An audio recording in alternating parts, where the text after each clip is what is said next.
Estamos de volta, Ricardo Mota Entrevista tem como convidada esta semana a médica patologista Leila Tojal, que é presidente da Associação Alagoana de Apoio aos Doentes e Transplantados de Fígado. E esses transplantes de alagoanos são feitos, e ela já disse aqui, no Recife.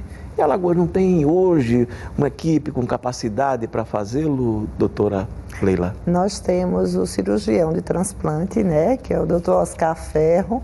Ele fez a formação dele nos Estados Unidos, em parte em São Paulo, e veio assim com todo o gás. Há cerca de 2, 3 anos ele chegou de volta para o nosso estado, e ele chegou com todo o gás para que esse transplante se tornasse uma realidade no nosso estado. Só que o transplante não implica em apenas o cirurgião, né? Você precisa de toda uma estrutura hospitalar. Esse transplante está sendo idealizado para ocorrer na Santa Casa. Nós temos o apoio do secretário de Saúde, doutor Alexandre Aires. Ele tem buscado essa ajuda, só que assim, implica em toda uma estrutura hospitalar que precisa estarem todos capacitados, desde o laboratório até a patologia, até os intensivistas, os clínicos. E tem uma logística também, né? Toda a logística. Para aproveitamento do órgão, né? E uma boa vontade imensa para acolher esse paciente, tanto no pré-transplante como no pós-transplante, porque não é apenas a cirurgia de fígado em si. Caso o paciente apresente alguma intercorrência, alguma complicação, precisa voltar ao centro transplantador. Então, tudo isso precisa ficar muito bem amarrado para que quando surja o nosso transplante aqui em Alagoas, o transplante de fígado, ele seja muito bem sucedido. Na associação hoje existem quantas pessoas na expectativa de submeter um transplante? Olha, na associação nós temos muitos pacientes, cerca de 50, aguardando essa... É a metade mais ou menos da lista de Pernambuco. São os alagoanos, de Alagoas.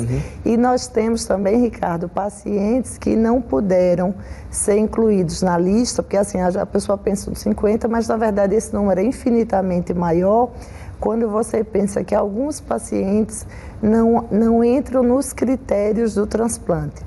Mas nem por isso deixam de ser pacientes graves. São aqueles pacientes que desenvolvem ascite, que é aquela água na barriga, os pacientes que desenvolvem confusão mental, que é conhecida como encefalopatia hepática, mas essas duas patologias, elas não pontuam o MELD. O MELD é um sistema de classificação que leva em consideração os níveis de creatinina, bilirrubinas e tempo de protrombina.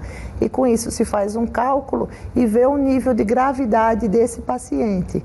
Mas essas condições, ascite e encefalopatia, não fazem com que esse MELD aumente. Então, o paciente fica numa subvida, né? O paciente fica sofrendo bastante. Ele não pode fazer o transplante. E não pode entrar na lista de transplante, a menos que esse MELD altere. Então, ou seja, isso é tratável também? Isso é tratável, mas que tem uma recidiva muito importante.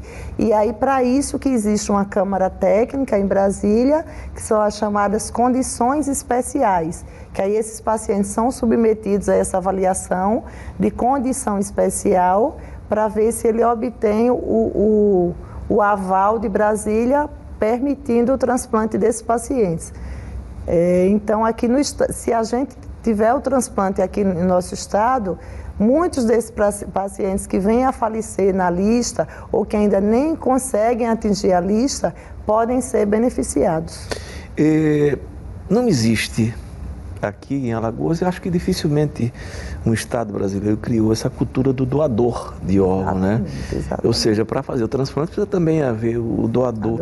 E há um processo de sensibilização já muito antigo, mas isso vai e volta. Agora vocês têm, né? Setembro, é isso? Setembro Verde, com essa tentativa mais uma vez? Exatamente. Nós teremos agora o Setembro Verde, a Central de Transplantes, a nossa coordenadora é a doutora Daniela Ramos. Ela tem se empenhado bastante em aumentar esse número de doações, né? E as outras médicas que trabalham na central, inclusive você conhece a doutora Eleusa Farias, é da Central de Transplantes, Andréa Agra, doutor Carlos Alexandre, eles são da central e estão muito empenhados em que as famílias façam essa doação, nesse processo de convencimento da família dessa importância.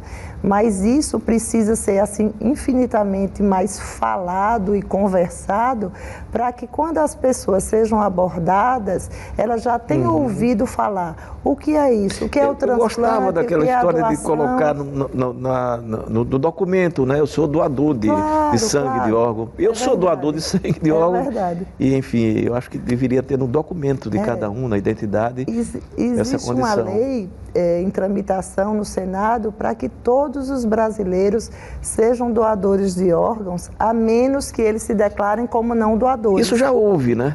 Espero, no passado. Espero que a gente consiga a aprovação dessa lei, né, para que a gente tenha muito mais doações. A negativa familiar, graças a Deus, tem caído. O aceite da família tem subido graças ao trabalho incansável da Central de Transplantes e dos médicos envolvidos nisso, mas ainda é muito baixo, né? A gente é cerca de 58% das famílias que aceitam e o restante, ou seja, 40% das pessoas negam a doação do órgão. Então, eu acho que a imprensa do nosso lado vai nos ajudar muito, mostrando a importância da doação, que pode ser futuramente para mim, para o seu filho, para o seu marido, para sua mãe. Então é importante você ver isso, que um órgão que não serviria mais para ninguém, um paciente que está em morte encefálica, que vai ser enterrado com os seus órgãos todos, poderia salvar muitas vidas. Doutora Leila, muito obrigado. Sucesso nesse trabalho, que é um trabalho de fato meritório. E, gente, é isso. Setembro Verde vem aí. Acho que é fundamental. Eu já participei de várias campanhas, já disse, eu sou doador de órgãos, sou doador de sangue. Enfim, sou inclusive doador de cadáver, o meu próprio. Mas isso é outra história, eu vou deixar um pouco mais para adiante.